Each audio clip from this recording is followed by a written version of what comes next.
Уважаемые кыргызстанцы, для развития нашей страны и единства нашего народа я хотел бы обратиться к вам с коротким, но важным заявлением.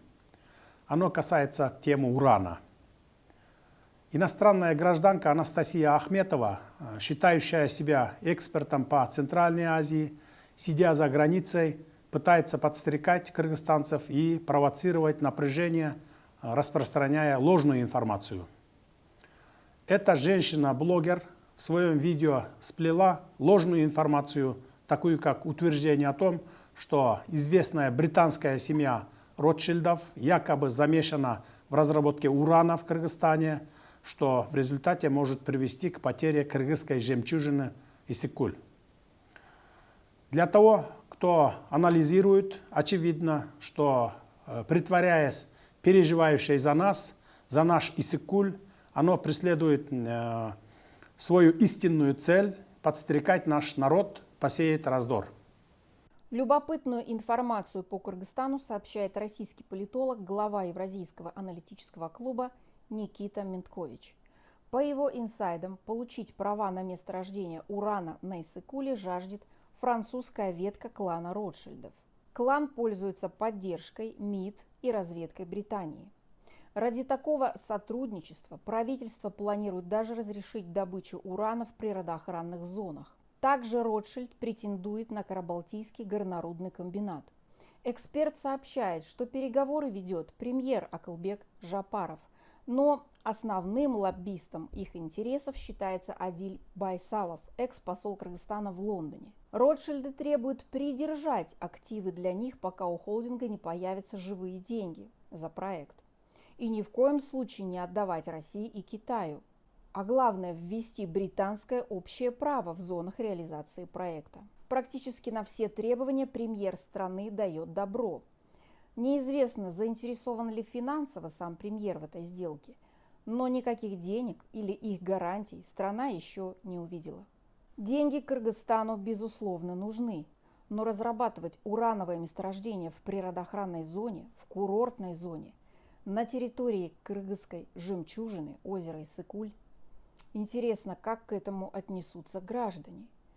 И не имеет никакого значения, Ротшильды придут добывать уран, Россия, Китай или Франция. Уран от этого своих радиоактивных свойств не поменяет. На фоне мутных урановых британских телодвижений глотком чистого воздуха кажутся новости с экономического форума «Россия. Исламский мир». Кыргызские СМИ пишут об успехах экономического сотрудничества республики с Россией. Общий объем российских инвестиций свыше 5 миллиардов долларов. Это треть от всех иностранных капиталовложений, и львиная доля из них приходится на обрабатывающую промышленность. Кыргызстан бешено за кратчайшие сроки нарастил легкую промышленность и продает свои изделия на 3 миллиона долларов в год. Страны договорились создать индустриальный парк. Обсуждается 50 крупных совместных проектов, заводы по производству медицинских и кожаных изделий, предприятия по производству сельскохозяйственной техники, машиностроительный комплекс. Российско-Кыргызский фонд развития и Евразийский банк уже выделили около 200 миллионов долларов на эти проекты. Кыргызстан очень нуждается в инвестициях, но с разработкой урана на берегу Иссык-Куля страна рискует потерять такое уникальное место. Берегите Иссык-Куль, другого такого озера в Центральной Азии нет. Дорогие соотечественники, в последние годы наша страна идет по пути развития, происходят позитивные изменения и инновации в различных сферах, и известно, что рост нашей экономики нравится не всем. Полно внешних сил, желающих ослабить нашу страну и дестабилизировать нашу родину. Поэтому я хочу сказать, что не следует доверять тем нашим внешним противникам, которые предположительно выдают анализ наших внутренних дел согласно своему усмотрению и интересам. Хочу обратиться к упомянутой женщине-блогеру и другим заинтересованным лицам.